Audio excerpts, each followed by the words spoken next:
Dobrá. Takže ty zůstaň tady a já se půjdu podívat nahoru. Ano. No. Ne! Nechceš pomoct? Ne! No tak jo. Co asi myslíš, že teď dělám? Lezeš po schodech. Tak mě kryj! Cože mám dělat? Kryj mě, sakra! Ne tak doslova, zatím jen kličkuju. To mě naučili u obchodního námořnictva. 2 roky jsem se ve Vietnamu plazil po břiše. Aha. Koukej, co dokáže mrzák. Sakra. Já vím, že máš svou hrdost, ale co kdybych ti pomohla? Na mě sahat nebudeš, prdelko. Fajn. Profesore, ale začínají přijíždět vaši hosté. A zakrátko bude podávána večeře. Dobře, děkujeme, poskoku. Už léta jsem tu správce. Ano. O bože, to jsou ale pěkné brusle. Buďte s nimi opatrní, abyste si třeba nezlomil nohu. To je vtipné, vážně vtipné. Zatleskám za vás, ano?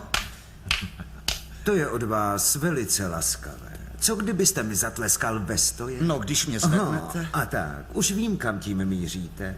Ale jste mi povědomí, netancoval jste na Broadwayi? Můžete mi vlízt na záda? Myslím, že jako ten moudřejší z nás dvou ustoupí a odejde. Půjdu se na večeři převléct. Slyšela jsem, že seš jedinej, kdo má klíče od brány. To je pravda, jo, jsem jedinej. A co kdybych si chtěla ty klíče půjčit? Sakra. Ach, bože, to je snad zázrak. To nejde. Ale no tak zlato, udělej to pro mě. Ne. Prosím. Ne. Hele, ty mi pomůžeš a půjčíš mi je? A já ti na oplátku zase pomůžu. Hele, přestaň, dost. Já žádnou pomoc nepotřebuju, dámo.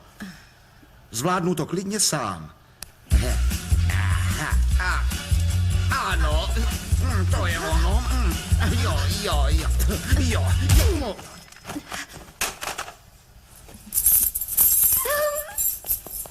Jediná možnost, jak sledovat duchy, je ta, že si nasadíte tyhle brýle. Mají termoskla, reagují na tělesné teplo, dokážou detekovat místo, kde byly jakékoliv tělesné tekutiny, i když je předtím někdo utřel.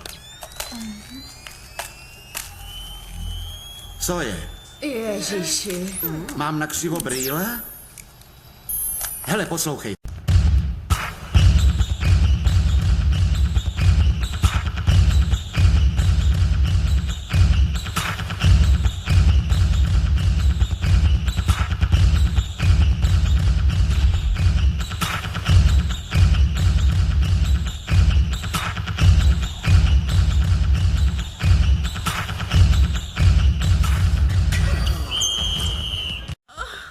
Ahoj lidi. Ahoj! Budete tu sedět s otevřenou pusou, nebo mi někdo nabídne židli?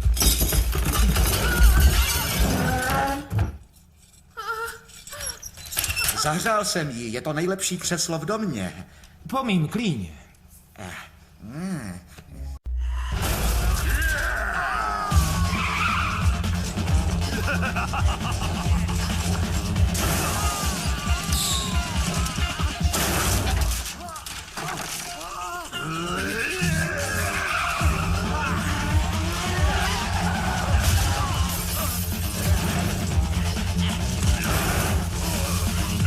Teď ti něco ukážu.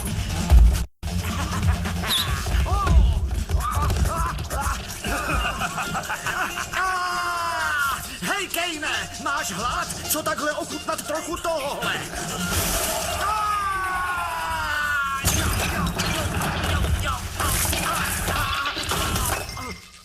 Dostanu tě! A mám tě.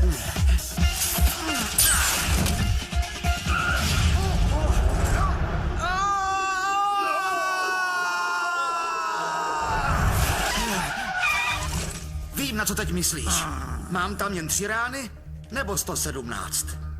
No, jak se teď cítíš? Parde. No tak mluv. Jak se cítíš? Jak ti je, parde? Zastřel mě, skurvisi. Sakra. Dobře, fajn. A teď se pomodli, ty kriple.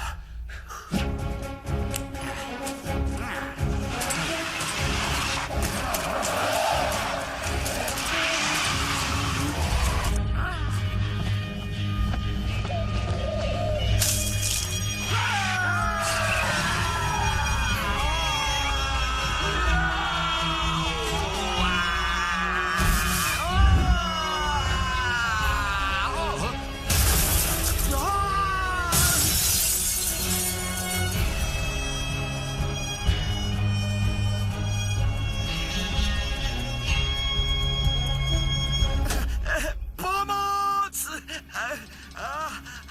Pomoc! Tady! Dej mi ruku. No tak. Jestli se mě nechytneš, tak spadneš. Ne, podejte mi druhou ruku. Ale moje druhá ruka, ta je příliš slabá. Chytni se Ne, této. dejte tu ruku ode mě. Chytni se! Chytni se!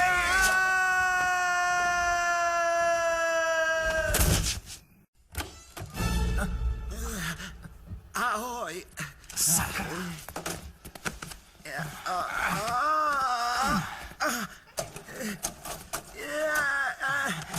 Jseš v pořádku? Já vůbec necítím nohy. Aha! Já vůbec necítím nohy. Nic novýho. Ty se do toho nepleť, jasný? Hele, Rohlíky jsou čerství. Ano. Tenhle je tak měkký a teplý. Reji. Promiň, kámo. Jsou moc dobrý. Děkuji, mé dítě, dělal jsem je vlastnoručně. Tak, myslím, že brambory už budou, jenom je ještě musím pořádně prošťouchat tak, aby byly hezky jemné.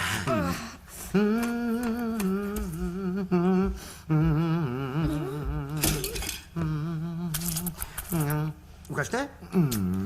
Úžasné. Tak, a teď ještě nachystáme krocana. To je překrásné. Či ne? Hele, počkejte.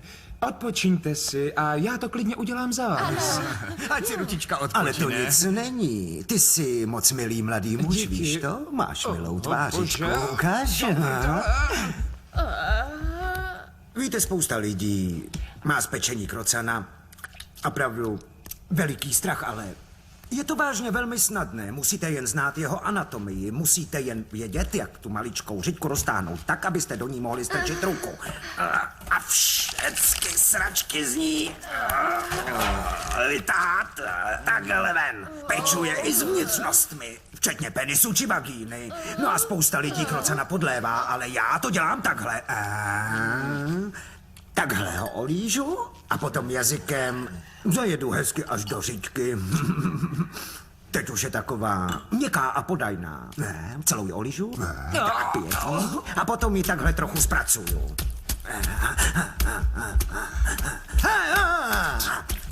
A pak tam přidám jeden chloupek z nosu, bum ho tam, má to pak lepší chuť.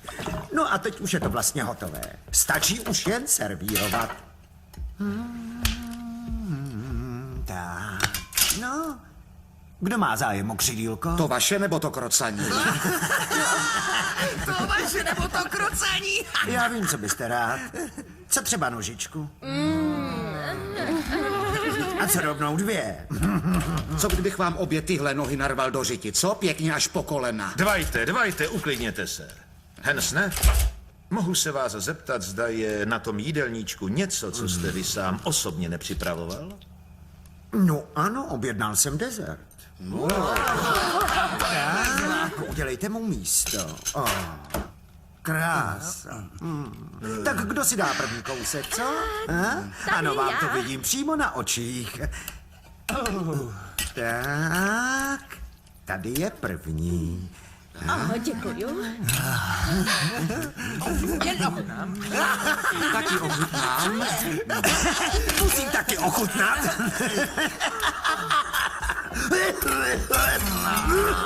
To snad není pravda. Hele, jeřáb. Přikrčený tygr.